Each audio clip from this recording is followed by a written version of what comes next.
I, 30, female, am about to be a mother to a baby girl and marry the love of my life this month.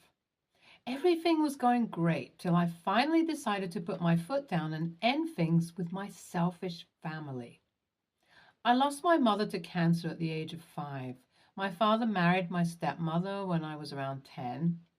My stepmom, 45, female, was never too concerned about me or paid much attention to me, but neither did she try to control me in any way. Later on, I realized she was busy controlling my dad, 50, male. She was playing a way bigger game that was beyond the understanding of a 10-year-old. My stepbrother, 20, male, was always the golden child who got all the attention.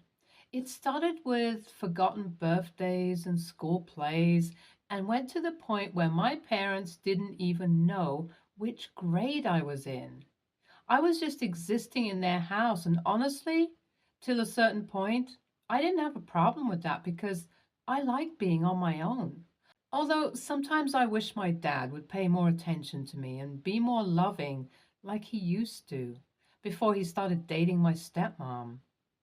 Things took a turn when my dad and stepmom insisted that I join college and figure out a way of paying for it myself because they won't be helping me through it. I was shocked. I thought my dad would have some savings to get me through college. When I asked him about it, they said that they had decided to not use that up because my bratty stepbrother has plans and a vision which I lacked. This idea was planted into my dad's head by my stepmom, who always painted my brother as a child with great potential, even though I had much better grades than him. I quickly realized how unwanted I was, and thus, without much fuss, I moved out within a week and took up a waitressing job at a cafe near my campus. During this whole time, none of my family members reached out to me to even ask about my whereabouts or how I was holding up. Later on, I took up another job as a cashier and struggled with college and 2 jobs. All this while my parents didn't let my stepbro lift a finger to do any work. One fine day, I got a call from my stepmom informing me about my dad's decision to give the inheritance to my stepbro. I was shocked.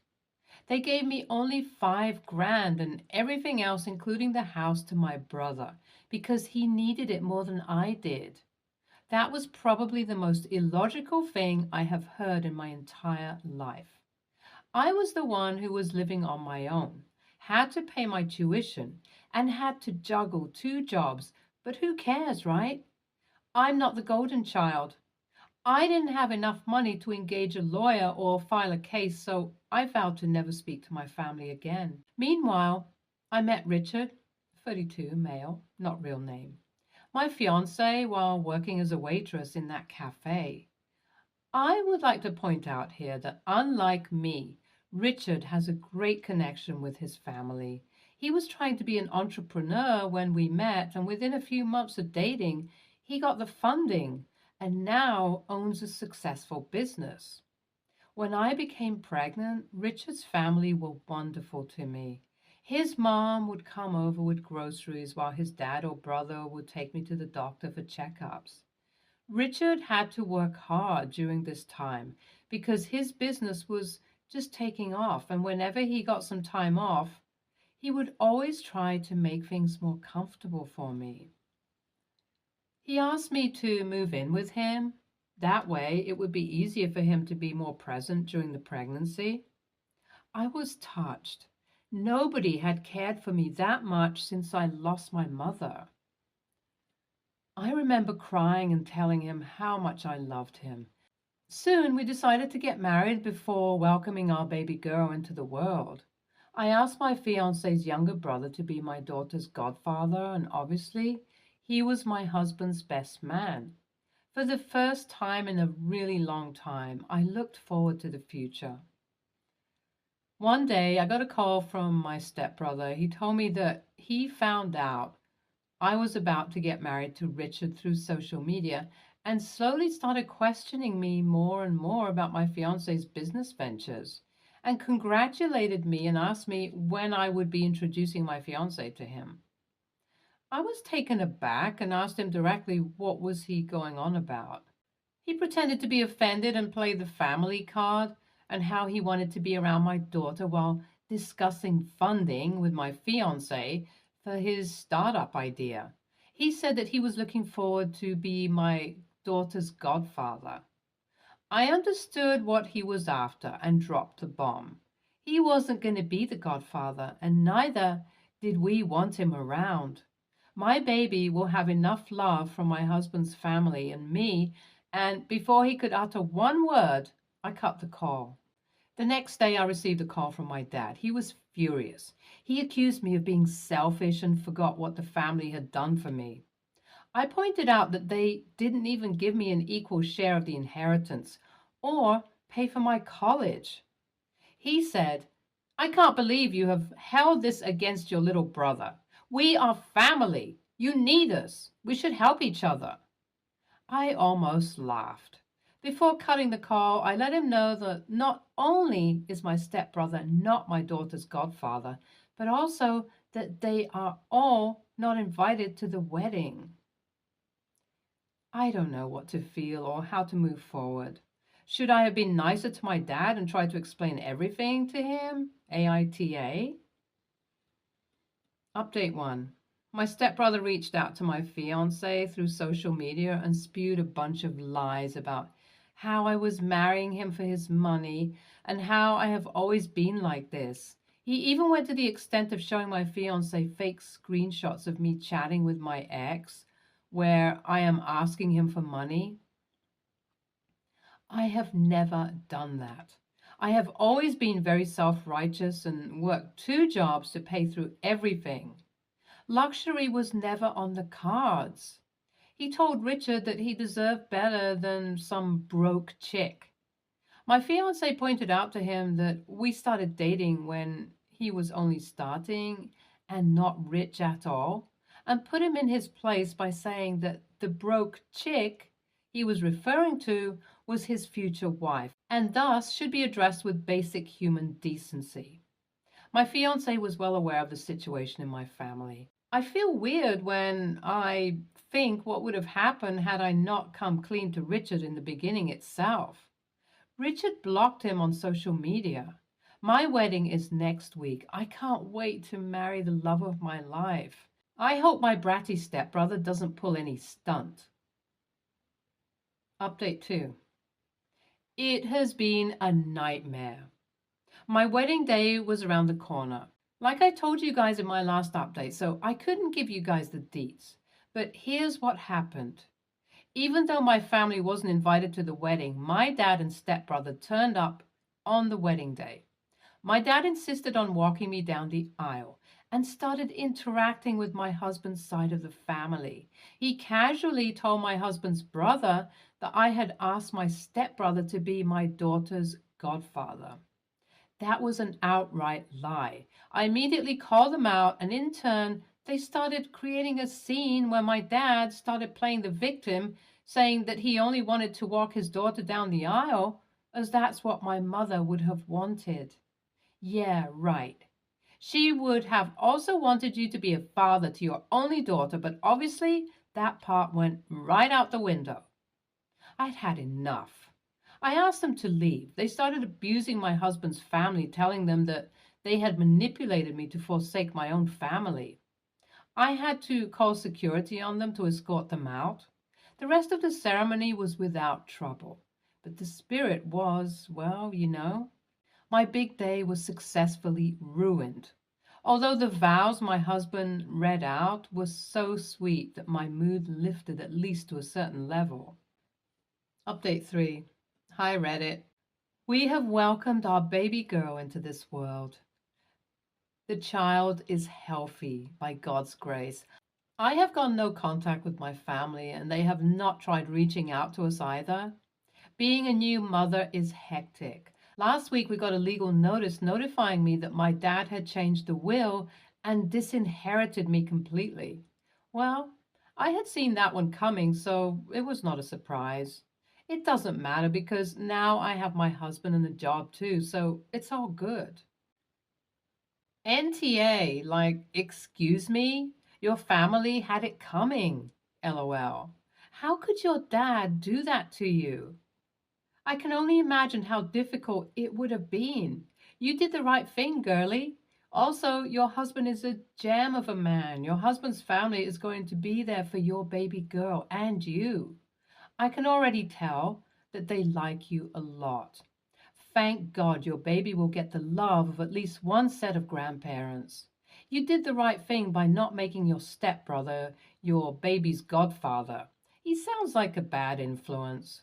Congratulations on your wedding and baby girl. I hope you get peace of mind and stay in good health. Sending hugs and love. NTA, your stepbrother is an entitled, selfish brat who deserves nothing but the worst. The fact that you were civil to them till the end is surprising enough, girl. I would be throwing hands as soon as I would have seen them at my venue. Are you kidding me? Dude had the guts to lie to your husband's family? How embarrassing is that? And how cheap. Next story.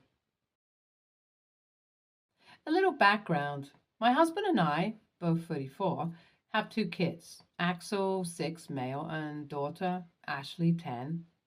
Ashley is not my bio daughter. She is my husband's from his previous relationship.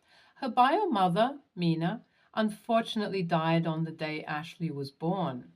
However, I have known Ashley since she was a little under 2, and we have always had a good relationship. She calls me mom and her late mother mommy when we talk about her. To clear things up, I adopted Ashley when my husband and I got married because of many reasons unrelated to this post. But it was a decision all three of us made unanimously and are very happy with. This means if my husband and I were to divorce or anything were to happen to him, Ashley would still be my daughter and I would still be obliged to take care of her. My mother in law is not happy with this at all. She has always been an absolute nightmare about it and made hurtful comments every chance she gets. According to my sister in law and brother in law, she was looking forward to my husband and Mina's wedding and is still sad about Mina's death. She doesn't think anyone could be ever good enough to be Ashley's stepmom, let alone adopt her. It all came to a head last night. Mother-in-law and father-in-law were over for dinner. I had just bought dessert out when mother-in-law gave a cookie box to Ashley and said, "Give this to your mom." So Ashley brought it to me. Mother-in-law then corrected her and said, "That's your dad's wife, not your mom. The one who takes care of you is your mom." She also gave my son a chocolate box with similar instructions. The kids were confused, but I knew she was talking about their part-time nanny. I work from home and sometimes I get to spend a whole day with them, but other times my schedule is crazy, so my nanny steps in to pick them from school and take care of them on my crazy scheduled days. I asked my mother-in-law what she meant by that, and she said, with my logic, a mother is a person who takes care of you. So since I think it's okay for Ashley to call me mom, it's hypocritical if I don't think both Ashley and Axel can call the nanny mom. My husband told her she was being disrespectful. Father-in-law excused himself and they both left early, so the argument didn't escalate. But after thinking about it, I'm worried what kind of things mother-in-law might tell the kids in private. Especially Ashley, who has always known she is not my bio daughter. They spend every other Saturday with their grandparents, and so mother-in-law would have plenty of time to mess with their minds. My husband is going to talk to her tomorrow since he couldn't say much with the kids in the room, but I think this time mother-in-law crossed a major line and should not be allowed to spend time with them unmonitored. So WIBTA if I enforce this rule? Edit.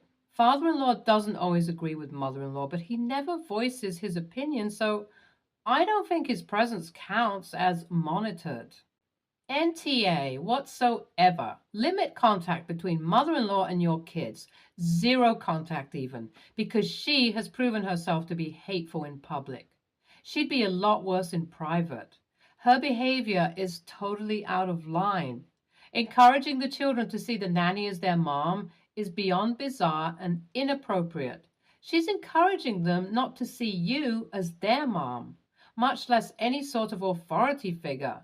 Nip it in the bud, OP. NTA, it's pretty clear this has been brewing for some time in mother-in-law's head. And who knows what other lies she's been whispering to the kids while in her care. She absolutely no longer deserves time with her grandkids. You are a mom. You stepped up and built a relationship with Ashley, caring for her and giving your unconditional love and respect. That's what a mom does. Just because your work schedule prevents you from doing 100% of the childcare duties 24/7 doesn't make you any less of a mom. NTA, your mother-in-law is toxic. Did she feel like your daughter's mother in any way before you started dating your husband? Her behavior doesn't shout grief as much as jealousy to me. Your children should not be allowed alone with her. First, for the toxic things she will say to your daughter, and then my fear of how she will treat your son, as he is biologically related to you. Her words could do serious harm to your children's mental health and your family. If they do still see her unsupervised, I suggest a therapist a few times a month for them to discuss their feelings. The cookie thing is over the top. Next story. I, 21, male, have a sister, 17, female, who usually gets a ride home from school. This ride home from school is given by one of my parents about 99% of the time. They're both older and pretty much retired, so they have the free time. I'm in university currently doing my last year of a pretty heavy science degree. I live at home because my uni is fairly close. My sister thinks that because I live at home and don't have a job, this means that I have no responsibilities and infinite free time. This truly isn't the case, but I never saw a point in arguing it, so I didn't bother to contact when she makes her little comments at me. You're lazy, etc. Last week, she wanted a ride home from school from me. At first, she texted me, "Hey, OP, can I please get a ride home from school?" She texted me this with around 2 hours before school would be let out, so I told her that I wasn't sure because I was at the library, but that I would think about it.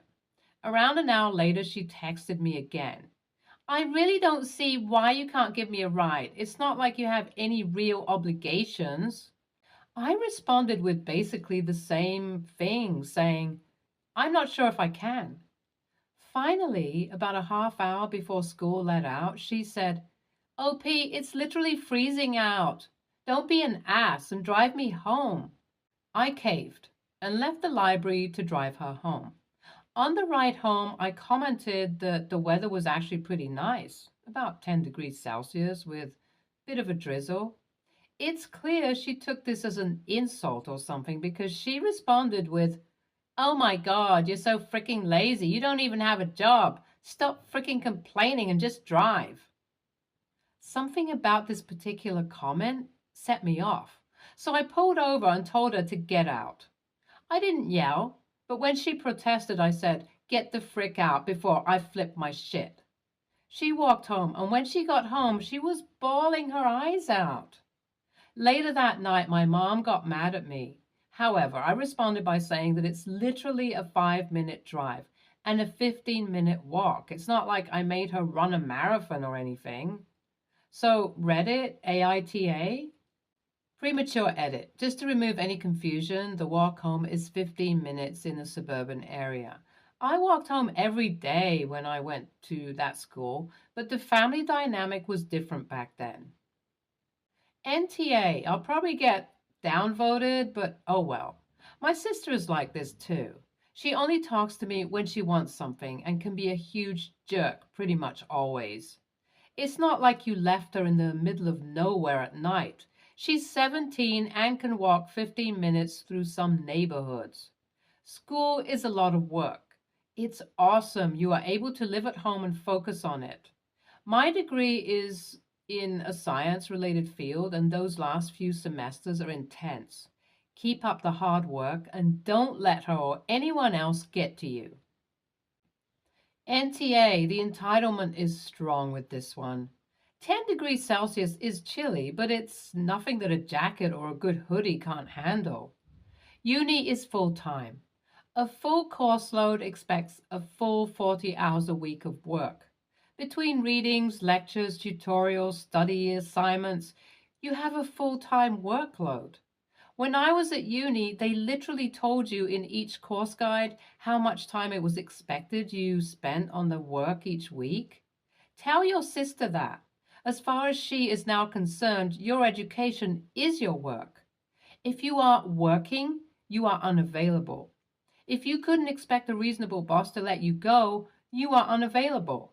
Having to pick a 17-year-old up from school because they are whining that it's cold is not reasonable. Remind your mother that your sister badgered you to pick her up from school, interrupting your education. Not only that, but she was neglecting her own too, since she spent so much time at school on her phone. She's wasting both of your education and being rude about it. NTA, she was and always has been disrespectful about your time. She may not take high school seriously, but college can be, and most often is, a lot more time consuming as far as studying goes. Class time and overall mental health consuming. When she learns to respect your time and respect that you do have things to do, maybe she'll change. Doubt it though. She seems insufferable and entitled and spoiled. Stay tuned for more stories from our girl relationships.